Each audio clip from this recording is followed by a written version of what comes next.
მერაბ მამარდაშვილი და ლიტერატურა. ამ სახელწოდების საერთაშორისო სამეცნიერო კონფერენცია მწერალთა სახლში გაიმართა.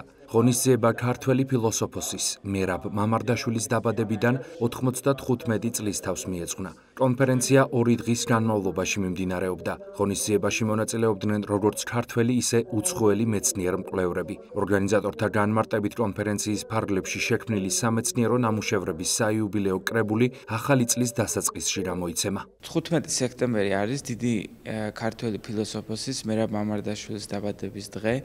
წელს მერაბ მამარდაშვილს შეუსრულდებოდა 95 წელი და ამ თარიღის აღსანიშნავად საქართველოს მწერალთა სახლმა ჩაატარა 15 და 16 სექტემბერს საერთაშორისო სამეცნიერო კონფერენცია სახელწოდებით მერაბ მამარდაშვილი და ლიტერატურა, რომელიც შეეხება მერაბ მამარდაშვილის ფილოსოფიის მიმართებას ლიტერატურასთან და ზოგადად ამ ფილოსოფიის აქტუალურ საკითხებს.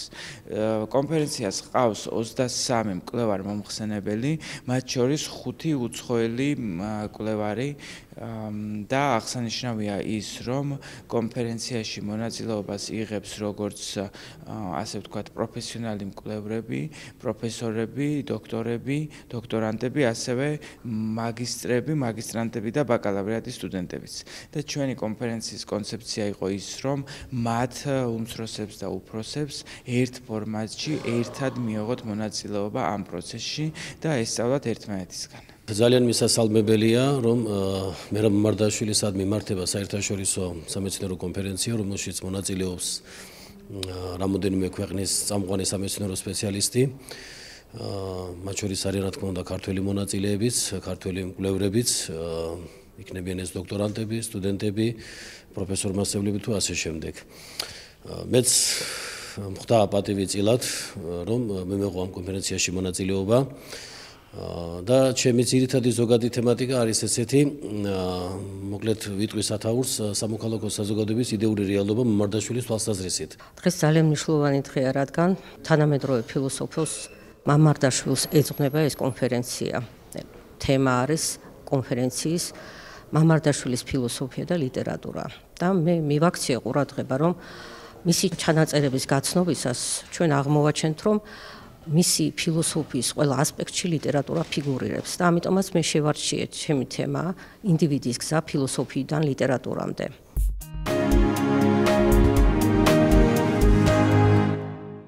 საქართველოში ხორბლის მოსავლის აღება დასრულდა. როგორია მარცვლეულის ხარისხობრივი მაჩვენებელი, იმპორტირებული ხორბლის ღირებულება და რა ტენდენციებია ბაზარზე. ამ საკითხებზე გვესაუბრება საქართველოს ხორბლისა და ფქვილის მწარმოებელთა ასოციაციის აღმასრულებელი დირექტორი ლევან სილაგავა.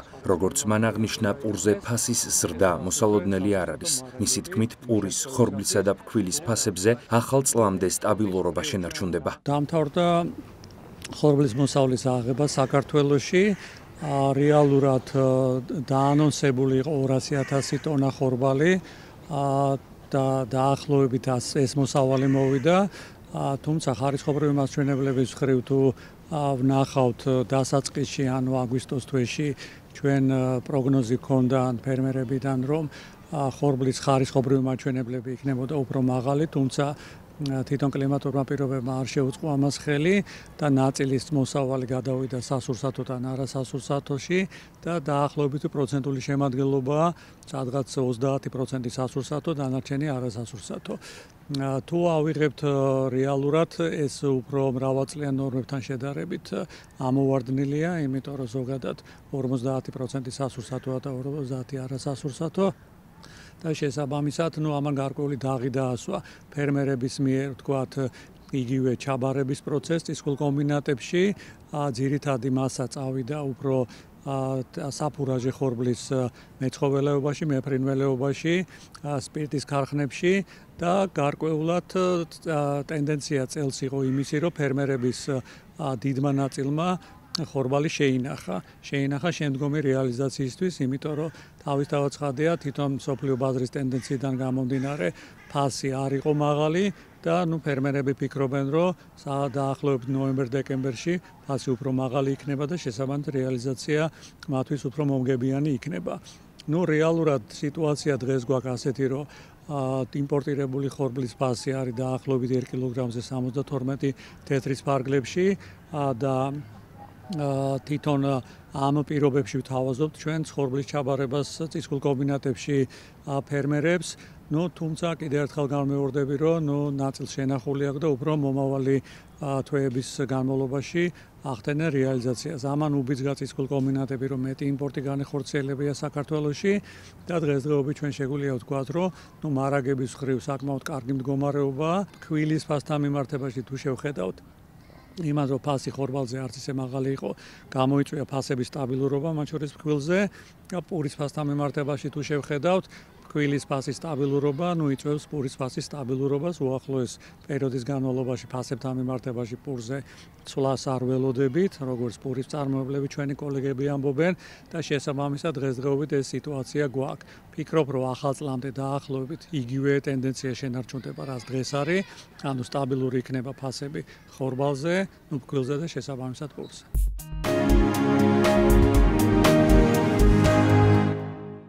რესტორატორთა ასოციაციის თავმჯდომარის შოთა ბურჯანაძის განცხადებით, წლევანდელი ზაფხულის ტურისტული სეზონი ქვეყნის ტურისტულ ისტორიაში ერთ-ერთ საუკეთესო სეზონად შეიძლება ჩაითვალოს. ამ საკითხებზე მედია ჰოლდინგ კვირას პრესკლუბში დღეს გამართულ პრესკონფერენციაზე ისაუბრა. მან ქვეყანაში გასტროტურიზმის განვითარება შეაფასა და აღნიშნა, რომ საქართველოში ჩამოსულ ტურისტებს იმ ავთენტურობის გაცნობის შესაძლებლობა უნდა მიეცეთ, რაც ქართულ კერძებს რეგიონების კუთხით აქვს.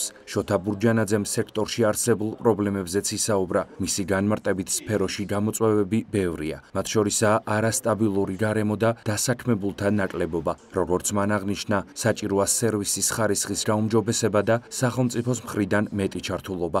პირდაპირ შეიძლება შეფასდეს, რომ სეზონმა გაამართლა ეს არა მარტო სფეროზე მოხდა მისი გავლენა ქვეყნის ეკონომიკურ მდგომარეობაზე, ასევე გავლენა იქონია ლარის კურსზეც და შესაბამისად რაოდენობრივად თუ ფისკალურად ერთ სიტყვაში თუ შევაჯამებთ, ერთ-ერთი საუკეთესო სეზონად შეიძლება ჩაითვალოს ქვეყნის ტურისტულ ისტორიაში.